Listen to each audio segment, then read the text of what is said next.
Have you ever wondered what it's really like to sail on a river cruise? Maybe you love the idea, but struggle finding the right cruise or itinerary that best suits your interest? Well, you actually wouldn't be alone. And that's why we've invited Garette Ziem, a regional sales director for Emerald and Scenic, onto the podcast today. Garrett will share with us more about their river cruise lines, specifically today about Emerald River Cruises and why, or even why it might not be, the perfect river cruise line for you. So let's dive into their story, best suggestions, and top tips for anyone considering this incredible form of travel. But first, hello, my name is William. I'm the host of the Navigating Waters podcast, as well as the owner of Sun Sea Travel, where we specialize in river cruising throughout Europe and around the world. So let me introduce our guest today, Garrett. Welcome to the podcast, and thank you for joining us today. Thanks, William. Happy to be here and excited to talk about Emerald Cruises. Perfect. So we covered a little bit last time on the Scenic River Cruise conversation we had and a little bit about your background. So if somebody would like some information about your background, they can certainly go and reference that. But I wanted to dive into the Emerald brand today, just to get a really immersive experience and help our guests understand what that's looking like. For those that haven't seen that episode, could you share a bit about the Scenic Group, where they are, where they're from, how long they've been around, what they do differently, a little bit about the two brands, even though we're going to highlight Emerald today. There is the Scenic brand, and then also throw in a mention about the yachts. So I'm going to let you take it away there for a little bit and kind of dive in. Great, yeah. So our company is based in, or was founded in Australia, and they did motor coach tours in Australia for Australians. And then in the early 2000s, our owner went over to Europe, explored, experienced the river cruise, loved it. So in 2006, he started Scenic Luxury Cruises and Tours and started sailing the rivers with the Scenic brand. And then in 2014, he launched a whole new brand, Emerald Cruises. So we are celebrating our 10 years this year with Emerald Cruises, sailing all through Europe. We have 9 river ships. 8 of them that are in Europe, 1 is in Mekong. And then Emerald Cruises grew into the ocean world, and in 2022 we debuted our small yacht product. So we have today 2 ocean yachts. They're mega yachts. They're 100 passengers, 50 suites, and they are called Sakara and Azura, and they sail through the warm waters of the Caribbean and the Mediterranean. Yep. And then Scenic also has a boat out there, a couple of them, that are out doing some more expedition style. Right, yeah. We have the Eclipse 1 and 2, which they debuted in 2019. Eclipse 1 in 2023, Eclipse 2 came out.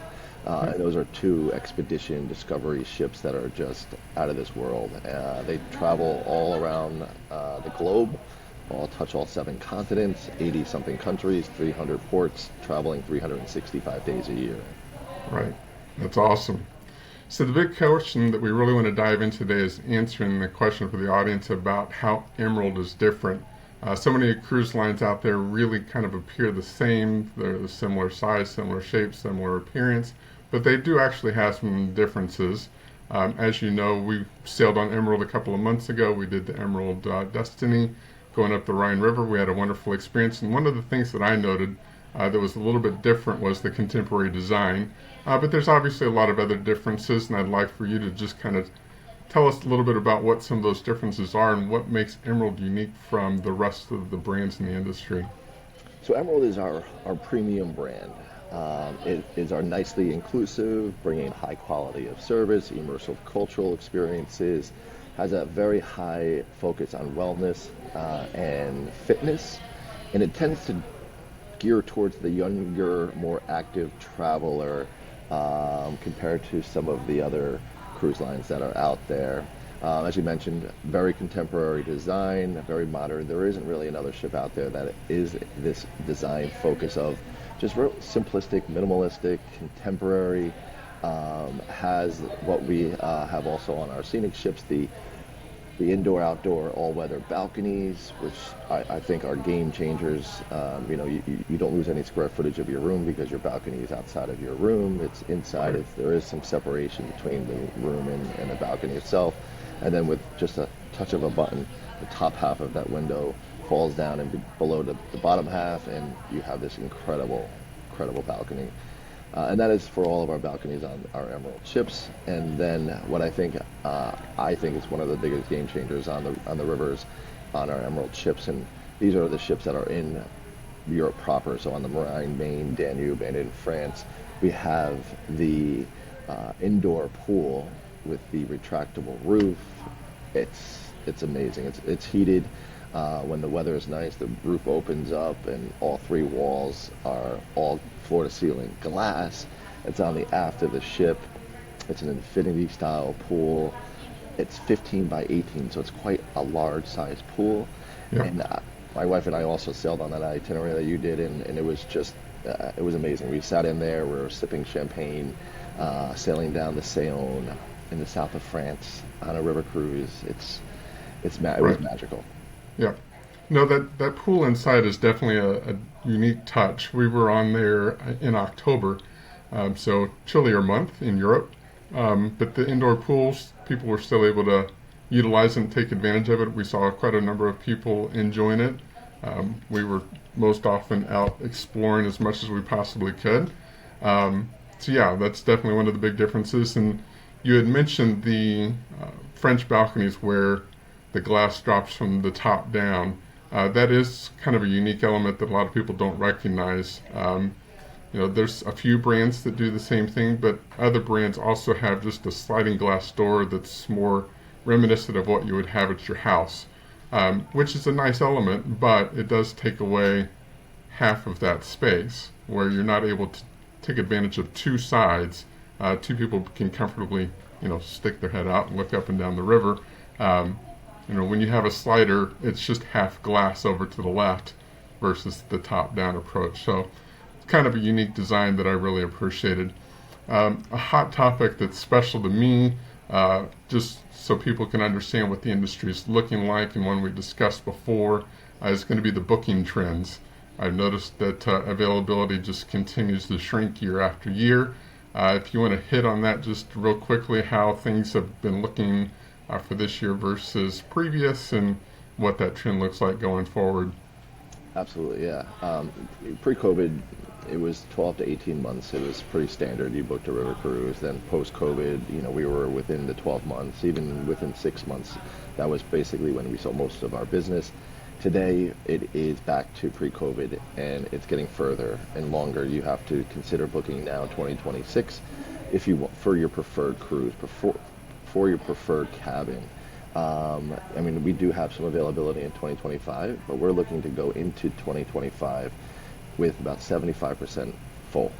Right. So that means there's only about 25% of our availability left for people to choose from. So that means you're limited in cruises, you're limited in preferred placement where cabins are.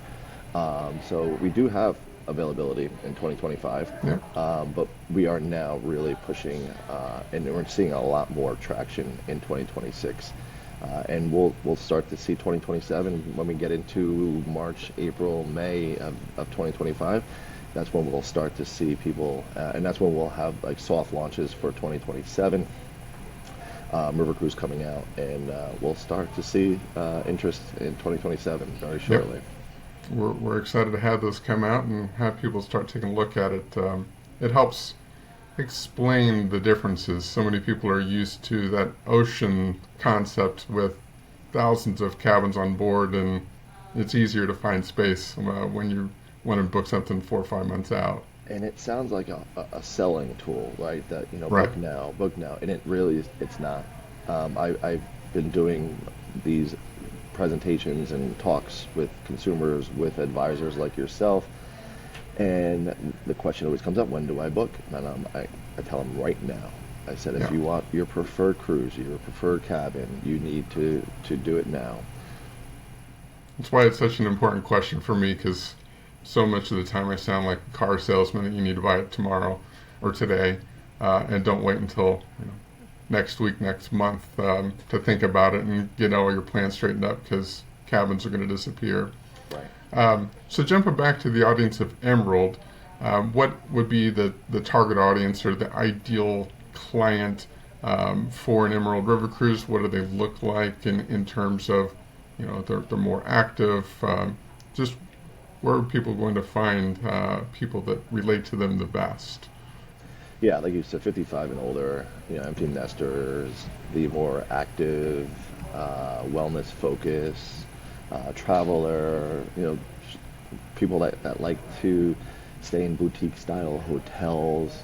Our guests appreciate the finer things from art to clothing to just tend to be more active and want to be on hikes and use e-bikes for excursions, as well as have the opportunity to maybe do yoga and Pilates, and those are all things that are available when you sail with Emerald Cruises, as well as being, wanting the highest level of food and drink options, and we provide those on Emerald Cruise. Yeah. I really appreciated it when we were on ours. Been to Cologne a few times. I've done the tours a few times. So I just wanted to grab an e-bike and just kind of went out and explored on my own and had a great time. So it's a nice addition that's there. Not every brand does carry that, but it was nice to have it on board. To talk about, I know you mentioned a little bit about which rivers you're sailing, how many ships you have, all over Europe. Most of the European rivers are definitely covered with an Emerald ship. One thing that you mentioned was the Mekong, and that's a river that a lot of people don't think about a whole ton. So let's just take a quick minute. I think I get maybe 60 Europe calls for every one Vietnam and Cambodia conversation, but share a little bit about what that ship's like and what that experience looks like for a moment. Yeah, definitely. So when you sail on the Mekong, you are on a different style ship that we have for the Mekong, like because of the river, and so it's going to be smaller. You're going to be with less than 100 passengers on the cruise, so it's going to be real intimate style traveling. Our room sizes are actually quite large, bigger than your traditional river cruise on Europe size. So you're going to be in bigger rooms on the Mekong with our products, and it's Vietnam, Cambodia. They're Right. very hot right now. So for a couple of reasons. One is it's off the beaten path, right? So it's something it's maybe they're someone who's done the Rhine and maybe through France and is looking for something new, exciting for a river, and that's what the Mekong brings to the table. Is just this really exclusive type of traveling, because of the size, because of the destination, and the experience. How is mobility on those ships? Do they still have a lift, an elevator? Because I know that they're typically taller than a river because they don't have any bridges to go under, and shorter, much, much shorter. Yes. So there is one elevator, so that will get you Okay. to the different levels of the floor, similar to what you find on the rivers. Yeah. But the sun deck is also still just a challenge to get to if Sure. the mobility issues. I mean, you definitely want to maintain your mobility to be comfortable in going on a little bit deeper type of an experience that would be. So for most of our audience, they're going to be brand new to the rivers. They likely have done an ocean cruise. So let's talk just real quickly about the inclusions. There's so many more things that are included in a river cruise versus an ocean cruise that really sets the industry apart as a whole, but also for Emerald as well. So could you just share a little bit of a comparison just so people have a really good sense of how much actually is included in that experience? Absolutely. So Emerald bundles everything, puts everything into your package. So that starts with your transfers. So when you arrive in destination, we provide the transfer from the airport to the ship, or if you're doing one of our pre-hotel options, we will take you to the airport, to the hotel, hotel to the ship. Of course, your accommodations in these, very well appointed suites, staterooms, cabins. It's a boutique hotel floating on water. So you're having exceptional accommodations, all your meals, breakfast, lunch, and dinner. And then on Emerald during lunch and dinner, we also include beer and wine during those meals. And then every day you're going to have excursions. So you'll have your traditional city tour, walking tours. And then with Emerald, you have what we call our Emerald Active programs, or as I mentioned, so we'll take our e-bikes and have guided tours, or we'll do hikes to Buddha Hill in Budapest, and or we will do Emerald Plus programs, which those are these immersive experiences that where we'll take you maybe to a Slovakian home and have a coffee and cake with them and learn, from them, and you're in their homes in those experiences. Or an Emerald Plus experience could be where we bring maybe a local or a regional person that's in, and that's where you are on the cruise to do some sort of arts or crafts on the ship that is from that region, or wine tasting, culinary experiences. Those are all included. And another big one that separates us from some of our competition is that we include all your gratuities. And if you look at some of the Big different difference. gratuities that they have that you will prepay most of the time with your cruises, that's already built in. It's not a discussion that you have to have. It is all included, and that's our crew on our ships. That's the transfer driver, the escorts for the tours. All your gratuities are included. Right. And even some of the brands that are kind of in that similar rating that I would consider in my shoes to be equivalent or similar to Emerald, they're going to have gratuities not included. And that typically looks like about a $225 per week cruise upcharge. So it's nice to have that included in there, and some things that people don't necessarily always think about. You did mention a little bit about the land extensions, the land tours pre and post. You want to dive into that a little bit, and then if you've got any unique ones that are real standouts that seem to be super popular. Yeah, so all of our river cruise has options for extensions that you can do. Let's say if you're doing the south of France, and maybe you start in Paris or you finish in Paris, or maybe a Nice extension for the south of France. And then in Germany, if you're doing the Danube, we have Prague, which is a great add-on for those that are doing the Budapest to Nuremberg routes, vice versa. Or you can do it either way. Start in Prague, and we have a great 3-day option, and we take care of your hotel. We include tours, breakfast is included on that. So it's a little different than when you're on the ship. It's not going to be the full meal package that you have, the breakfast, lunch, and dinner, but we'll help you with your lunches. We'll get your tours organized, and of course we're taking your transportation to and from. So when you get into Prague, we're taking you to the hotel. You've got tours, and then from Prague to wherever you're embarking on your ship, that is all taken care of from our side. Great. I think that gives a great sense. Any new ships or any redesigns that are on the drawing board over the next 12, 24 months? Well, this year all of our lounges were updated to have a more of a similar feel to our yachts. So you'll notice a lot more color and plants in our lounge areas. And then in 2026, yep, we are going to be launching a new Emerald River ship, Astra, that will be sailing on the Rhine, Main, and Danube. So we're very excited to be launching our 10th Emerald River ship. As well, in 2026, we'll be launching our third yacht ship, and that's going to be Kaya. So Sakara and Azura, and then there will be her sister Kaya. So there'll be 3 ships on the ocean for Emerald, and then our 10th river ship will be debuting in 2026. Perfect. Any new travel trends that you've noticed with the river cruise guests? Any shifts that have been happening in the industry, or anything that you've noticed that's been unique over the last year or two that's kind of changed the trend, or changing demographics, changing active levels, those types of things? Yeah, the active is a big thing. We're finding people wanting to do more. So the e-bikes are huge when it comes to that.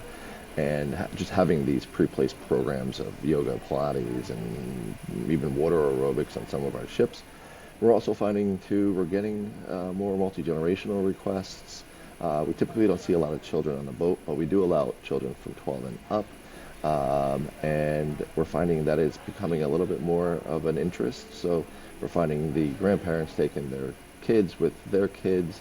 And it seems to be going well. They're enjoying it. There really is no kids programming on our river cruise ships, but I think these are also more maybe well-traveled children and families, so they understood what they're getting into, and it seems to be working out well, and it's a great experience for the family. Good. Yeah. The multi-generational is definitely something I get a request for on a regular basis. Speaking of, kind of a theme, let's dive into Christmas markets and other theme cruises that Emerald is offering. Yeah, the Christmas markets are hugely popular, and that's where we find a lot of the multi-generational times too, because it's just a magical time to sail through Germany and Austria and France and go through these Christmas markets that have been around for hundreds, some of them thousands of years, and they don't seem to that market, the Christmas market, doesn't seem to be slowing down either. Want to talk about trend for booking? 2025 is completely sold out. I mean, there may be a few handful of cabins here and there on some itineraries, but it's all about 2026 for the Christmas markets. And we do have these incredible culinary experiences, and as well as we're bringing this historian on to one of our ships that will do lectures as they sail through the Danube. So that's something that we're really excited about in 2025, is bringing on this historian to travel with our guests, and give them really some incredible information that we typically don't have on our cruises. So that's exciting for 2025. That's great. Where would you suggest for people to learn more about Emerald River Cruises and all the different opportunities that are out there and available to them? Yeah, it's the travel professionals that have these conversations with the vendors and suppliers like myself, and know how to qualify the traveler and what river cruise is right for them. I mean, there are options out there, and obviously we have our emeraldcruises.com, so it's a great just starting off point to maybe get some information. But the travel professional, you yourself, is I think where you want to start and get your conversations to qualify or be qualified for the right river cruise. Does it cost the guests any more to have a travel professional working for them? No, that's the beauty of it. We take care, we work with you, and you are our client, and that's how you get paid is by working with providers, suppliers like ourselves, that we've negotiated deals that you then set up and then provide expert knowledge and booking, the ease of booking. Right. And talking about ease of booking is, traveling a river cruise, it is one of the best ways. Everything is just organized for you, and you just show up and you go. It is unpacked once, and it's one of the simplest ways to see areas, multiple countries in one 8-day itinerary. Yeah, because some of these spots that people are seeing, Rudesheim is just a single example. It's a beautiful town, great experience. It's very small. It's great for a single day, but it's not something that you would want to go and spend a week at. So I think, being able to see some of the small ports and some of the larger ports, kind of a blend, and being able to unpack that one time and not check out of a hotel, figure out transportation, get to your new place, drop off your luggage. You just lose so much time with that type of an experience. So the river cruise really gives people an opportunity to see more and spend more of their valuable vacation time actually exploring rather than moving around. So, Garrett, I greatly appreciate your time. Do you have any final thoughts, anything that we didn't touch on that you'd like to amplify for the audience? No, just thank you for the opportunity, and for the audience out there, make sure you work with William Robinson for your next river cruise, because he'll direct you in for the right one. We appreciate the shameless plug. All right, Garrett, thanks so much. You have a good one. Thank you, William. So again, thank you for joining us on the podcast today. Again, thank you for joining us on the Navigating Waters podcast. If you're new to Navigating the Waters, welcome. I am the River Cruise Specialist for our travel agency, Sun CNC Travel. We have a weekly newsletter dedicated to river cruising. If you'd be interested in subscribing, I'll have a link in the description for you below. Also, I have a river cruise selection guide with more than 50 pages of details about river cruising, from selecting an itinerary to the best brands for your interest to the best seasons to sail. You're welcome to grab your own copy of the River Cruise Guide. There will be a link in the description below. Lastly, if you're interested in scheduling a call to visit about a river cruise, I'll also have a link down in the description below. Again, thank you very much for joining us today.